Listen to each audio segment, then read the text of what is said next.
Assalamualaikum warahmatullahi wabarakatuh. Perkenalkan, nama saya Fitri Hidayat dari 5016211 Di sini saya akan sedikit sharing tentang topik sidang akhir saya yang berjudul pemantauan multitemporal, estimasi total suspended solid, TSS dan profil A berbasis Google Earth Engine menggunakan citra satelit Landsat 8 dan 9 dengan studi kasusnya di perairan pantai timur Surabaya.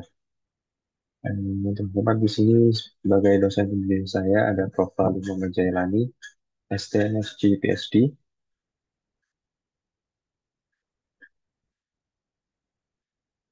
Kita masuk ke dalam sistematika presentasinya di sini ada the why, the how, the what. Jadi the why di sini apa latar belakang dari penelitian ini, kemudian mengapa penelitian ini dilakukan. Jadi ada tujuan, rumusan, batasan dan manfaat yang diperoleh. Kemudian bagaimana di sini, bagaimana penelitian ini berdiri, tentunya ada dari penelitian terdahulu, kemudian dasar teori yang digunakan, dan bagaimana metodologinya. Dan the what, apa di sini, apa hasil pembahasannya, kemudian apa kesimpulannya, dan apa pula sarannya. Untuk latar belakang di sini, saya membagi menjadi idealita dan realita. Yang pertama di sini ada idealita yang dibagi menjadi tiga kelompok. Yang pertama ada kawasan konservasi berkelanjutan di mana Pantai Timur Surabaya ini merupakan kawasan konservasi berkelanjutan seluas kurang lebih 2.503,9 hektar yang berfungsi sebagai ekosistem mangrove.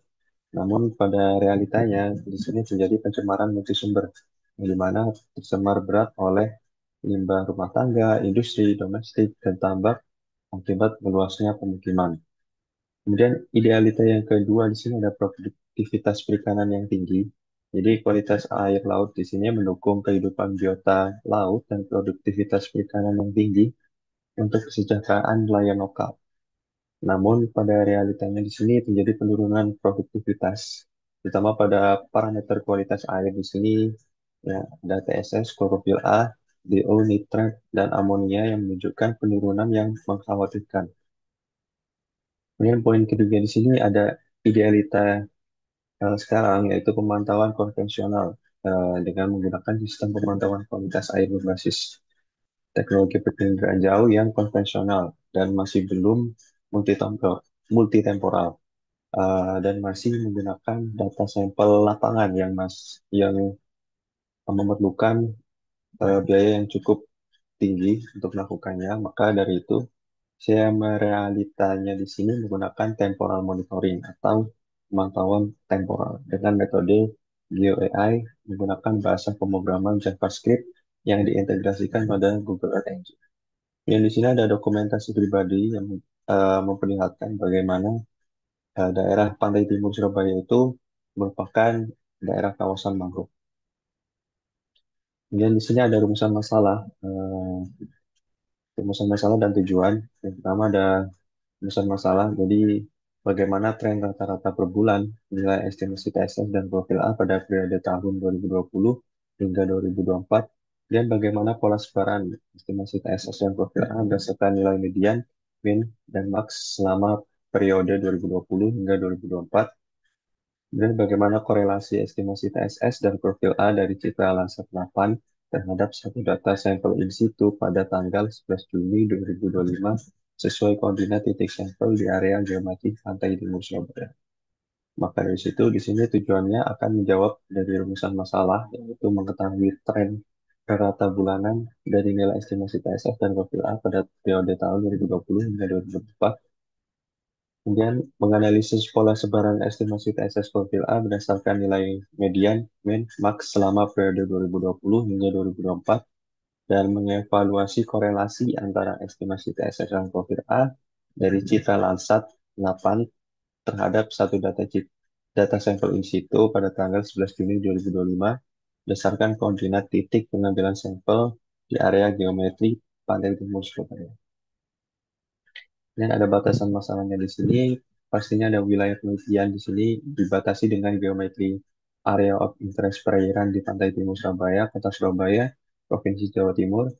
Kemudian ada data gabungan citra satelit Landsat 8 dan 9, level 2 surface reflectant dengan periode waktu 5 tahun, sebanyak 175 image collection. Kemudian ada data citra Landsat sebagai Landsat 8 level 2 surface reflectant tanggal 11 Juli sebagai validasi antara data in situ dan data citra. Dan metode yang digunakan di sini menggunakan algoritma Laili untuk TSS dan algoritma Jailani untuk klorofil A. Adapun metode pengujian laboratorium seperti grafiometri untuk data in situ TSS dan spektrofotometri untuk data in situ klorofil A. Dan manfaat yang diperoleh di sini akan berkontribusi pada pengembangan metode estimasi TSS dan klorofil A berbasis penginderaan jauh dan cloud computing, dan menyediakan aplikasi pemantauan TSS dan profil A yang interaktif dan mendukung perumusan kebijakan pengelolaan lingkungan pesisir Surabaya dengan data akurat, serta menjadi referensi bagi penelitian sejenis berikutnya. Jadi kita masuk ke penelitian terdahulu di sini, saya menggunakan 4 penelitian terdahulu, yaitu ada dari peneliti Naimah di sini di lokasi Waduk Gondang Lamongan dengan periodenya 2016, 2019, dan 2022. Metode yang digunakan di sini menggunakan Landsat 8 TOA atau level 1 dengan pengambilan sistematik grid sampling dengan menggunakan Google Earth Engine Apps. Google Earth Engine parameternya di sini menggunakan TSS. Namun terdapat kekurangan seperti tidak ada acuan SNI yang digunakan, dan waktu yang tidak berurutan karena menggunakan tahun 2016, kemudian 2019 dan 2022 sehingga tidak representatif untuk tren. Yang penelitian kedua di sini ada dari Sinaga dengan lokasinya di Teluk Jakarta bulan April hingga Agustus 2021 dengan satelitnya di sini Modis Aqua L3 SMI dan Sentinel-2 TOA menggunakan Google Engine. Parameternya di sini adalah TSS dan profil A, namun kekurangannya di sini algoritmanya tidak dijelaskan dan periode terbatas hanya 5 bulan. Kemudian penelitian ketiga di sini ada WUMU di lokasinya di perairan Ponelo Gorontalo 2018 hingga 2022. Metodenya di sini menggunakan Landsat 8 Google Engine dengan algoritma Nuria tahun 2010. Parameternya di sini klorofil A, namun kekurangannya di sini kategori citra tidak disebutkan dan anomali nilai melebihi batas normal. Yang keempat di sini ada penelitian Wijayanti di pesisir Sidoarjo Pasuruan 2002 hingga 2017 dengan menggunakan Landsat 8 dan Landsat 7 algoritma Budiman 2004. Parameternya di sini menggunakan TSS, namun kekurangan di sini masih menggunakan Landsat 7 dan masih menggunakan pengolahan impresa klasik seperti LV dan ER meter. Untuk dasar teorinya di sini ada Google Engine sebagai platform komputasi data geospasial yang kita gunakan dengan keunggulannya di sini pemrosesan citra satelit real time, akses langsung produk surface reflectan Landsat, bahasa pemrograman JavaScript integrasi, dan visualisasi interaktif. Dan di sini ada penggunaan Landsat 8 dan 9. Jadi program Landsat ini merupakan kolaborasi antara National Aeronautics dan Space Administration atau NASA dan US Geological Survey atau USGS yang bertujuan untuk memantau perubahan lingkungan bumi melalui penginderaan jauh. Dengan spesifikasinya di sini menggunakan resolusi spasial 30 meter untuk multispektral dan 15 meter untuk pankromatik. Dengan resolusi temporalnya di sini menggunakan 16 hari dan Landsat Collection 2 level 2 atau survei reflektan ini terkoreksi atmosfer. Dan di sini ada TSS dan profil A sebagai parameter estimasi yang kita analisis dengan menggunakan validasi korelasi Pearson, sesuai tabel interpretasi koefisien korelasi menurut Nugroho tahun 2008. Kita masuk ke metodologi di sini, ada lokasi penelitian di sini, ada di perairan Pantai Timur Surabaya, Kota Surabaya, Provinsi Jawa Timur, dengan 4 titik sampel in situ, yaitu ada di titik M1, ada di Kali Jagir, kemudian titik M2 ada di Kali Wonorejo, M3 ada di Kali Dadapan, dan M4 ada di Kali Bon Agung. Data yang digunakan di sini ada citra Landsat 8 dan 9, level 2 surface reflectance, collection 2, tier 1, dari mulai tahun 2020 hingga 2024, dan ada satu data citra Landsat 8, level 2 surface reflectance, collection 2, tier 1, tanggal 11 Juni sebagai validasinya.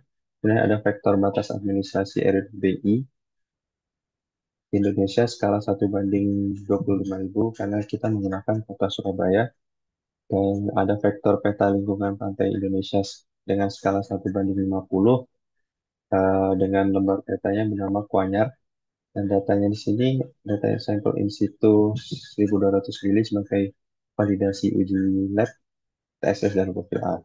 Dengan peralatannya di sini ada hardware seperti laptop dan GPS handphone. Sedangkan softwarenya di sini menggunakan Google Engine, ArcGIS Pro, dan Microsoft Office 2021.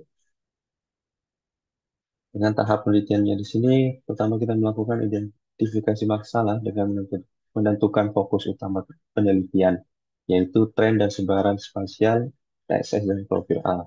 Kemudian kita lakukan literatur dan pengumpulan dengan mengumpulkan teori dan referensi ilmiah, kemudian dihimpun dalam data utama atau data citra dan data in situ atau data lapangan. Kemudian pada pengolahan data di sini kita menggunakan Google Engine sebagai pengolahan datanya dengan dikalibrasi dengan data lapangan. Dan analisis datanya di sini kita melakukan analisis tren dan hubungan estimasi TSS A dengan data in situ secara statistik maupun visual. Dan penyusunan laporan di sini menyusun laporan dan peta untuk menyampaikan hasil dan interpretasi data secara sistematis. Di sini terdapat tahap pengolahannya di sini dibagi menjadi dua, yaitu pada survei in situ atau data lapangan dan pengolahan data satelit. Dengan in situ di sini kita menggunakan satu data citra terbaru tanggal 11 Juli 2025 di situ. Kemudian kita lakukan validasi lapangan dan kita lakukan uji laboratorium.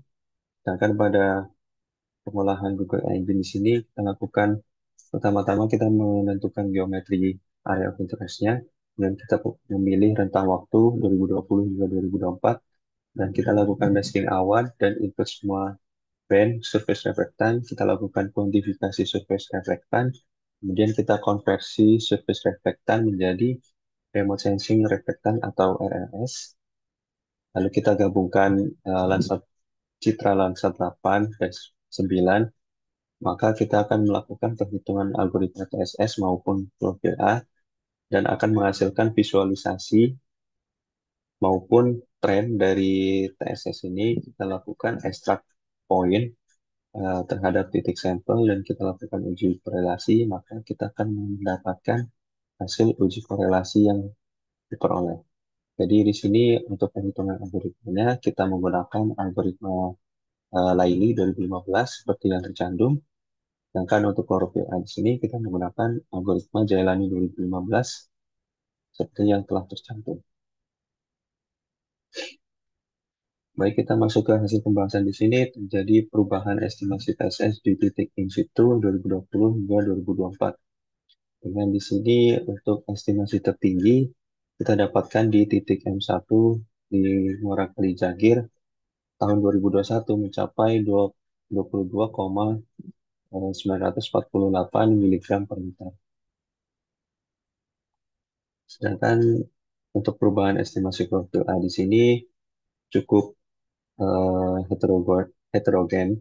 Jadi untuk ketinggiannya di sini berubah-ubah setiap tahun dan setiap titik. Dengan titik tertinggi di sini pada titik M3 atau di Kalidadapan tahun 2021 di angka 0,1243 miligram per liter. Berikut merupakan variasi estimasi TSS tahun 2020 hingga 2024, menampilkan cukup banyak data, namun masih ada beberapa data yang masih bolong karena kemungkinan dari tidak tertangkap dari citra satelit, mungkin tertutup awan atau hal lain sebagainya. Terus untuk klorofil A di tahun 2020 hingga 2024 masih sama, namun di sini terdapat ketinggian yang cukup terlihat pada Kali Wonorejo di tahun 2023 dengan titik warna merah yang cukup tinggi. Baik, kemudian kita masuk ke tren rata TSS per bulan di periode tahun 2020 hingga 2024. Di sini ada puncak tertingginya pada April 2020, Agustus 2020, Juli 2021, Agustus 2021, Juli 2022, Agustus 2022, dengan yang paling tinggi di sini April 2023 dan Februari 2024. Pada sebelah kanan di sini merupakan script yang kita gunakan untuk penggunaan reducer. Ini kita menggunakan reducer min, max, maupun median, sehingga menampilkan eh, tren seperti gambar sebelah kiri. Untuk tren data profil A per bulan di periode 2020 hingga 2024 itu memiliki puncak tertinggi yang lebih sedikit daripada TSS pada Maret 2020, Mei 2021, Mei 2022, yang paling tinggi di sini ada Maret 2023 dan di Januari 2024. Untuk visualisasi estimasi TSS median tahun 2020 hingga 2024, di sini berada di rentang 15,788 hingga 46,441 mg per liter. Di sini menunjukkan pusat distribusi data yang relatif stabil dan normal karena tidak dipengaruhi oleh nilai-nilai ekstrim atau outlier, sehingga eh, visualisasinya menampilkan hasil yang lebih halus dan konsisten. Sedangkan untuk visualisasi estimasi mean, TSS mean tahun 2020 hingga 2024 berada pada rentang 15,689 hingga 43,795 mg per liter, yang menunjukkan nilai rata-rata dari semua data sehingga sangat terpengaruh oleh adanya outlier atau nilai ekstrim. Dan pada visualisasi estimasi TSS Max tahun 2020 hingga 2024, di sini mencapai konsentrasi tertinggi eh, sebesar 106,936 mg per liter, yang merupakan salah satu dari titik hotspot yang ada pada setiap tahunnya.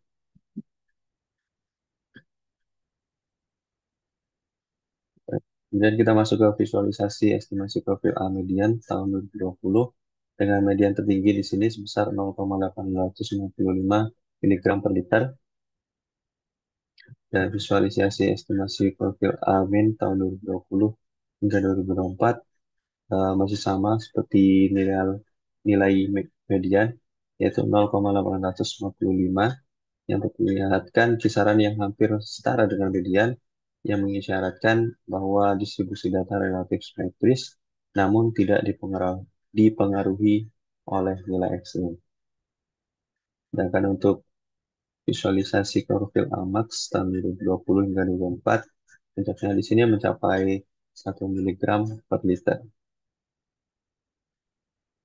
Untuk korelasi yang didapatkan antara TSS hasil lapangan dan citra di sini sesuai titik sampel, maka diperoleh pada titik M1 dengan hasil lapangannya di sini sekitar 47,5 yang dapat kita lihat pada tabel. Maka hubungan antara TSS dan TSS citra dan in situ sangat lemah dengan air quadratnya di sini hanya sebesar 0,0013 ya, sehingga menunjukkan estimasi citra hanya menjelaskan sekitar 0,01% variasi data lapangan dengan persamaan regresinya sebagai berikut, sehingga masih belum signifikan. Namun untuk korelasi profil A lapangan dan citra di sini yang kita dapat lihat pada tabel, hubungan di sini menunjukkan korelasi kuat dengan R kuadrat sebesar 0,932, yang berarti sekitar 93,2% variasi data lapangan dapat dijelaskan oleh estimasi citra, sehingga menunjukkan hubungan linear positif yang signifikan menandakan algoritma estimasi memiliki akurasi yang cukup tinggi. Berikut merupakan analisis korelasi in situ dengan estimasi parameter. Pada TSS di sini memperoleh R kuadratnya hanya 0,001 dengan korelasi terusannya juga hanya 0,037, maka dari itu interpretasinya sangat lemah dengan p-value-nya cukup tinggi sehingga belum signifikan. Sedangkan pada profil A di sini R kuadratnya 0,932 dengan korelasi terusannya 0,965, maka interpretasinya sangat kuat dan p-value-nya sangat kecil sehingga signifikan. Maka dari itu, untuk TSS di sini menunjukkan eh, p-value lebih dari 0,05, maka hal nol diterima. Maka tidak ada hubungan yang signifikan antara variabel. Sedangkan pada profil A, p-value kurang dari 0,05, maka hal nol ditolak. Ya, berarti ada hubungan yang signifikan antara variabel. Maka dapat kita simpulkan di sini, poin pertama di sini untuk menjawab tujuannya, analisis tren temporal TSS mengalami fluktuasi dinamis dengan nilai berkisar antara 21 hingga 24 mg per liter, di mana nilai maksimumnya mencapai puncak pada bulan April 2023 dengan konsentrasi 25,057 mg per liter. Sedangkan untuk profil A di sini dengan nilai berkisar 0,01 hingga 0,3 mg per liter dan mencapai nilai maksimumnya di sini 0,4773 mg per liter pada Maret 2023. Untuk poin kedua di sini, pola sebaran TSS menunjukkan karakteristik yang konsisten dengan pola gradasi dari pesisir menuju laut lepas dengan konsentrasi tertinggi di zona nearshore akibat suplai material sedimen dari sungai-sungai yang bermuara di wilayah tersebut. Sedangkan untuk pola klorofil A di sini eh, memiliki tingkat heterogenitas yang cukup tinggi, tersebar tidak merata dan cenderung membentuk pola acak yang tidak mengikuti gradasi linear dari pesisir menuju laut lepas. Sehingga konsentrasi tertinggi terpusat di kawasan pesisir, terutama ekosistem mangrove dan muara. Dan untuk poin ketiga, TSS menunjukkan nilai koefisiensi air quadrat hanya sebesar 0,001, yang berarti hanya 0,1 yang dapat dijelaskan dengan p-value-nya 0,963.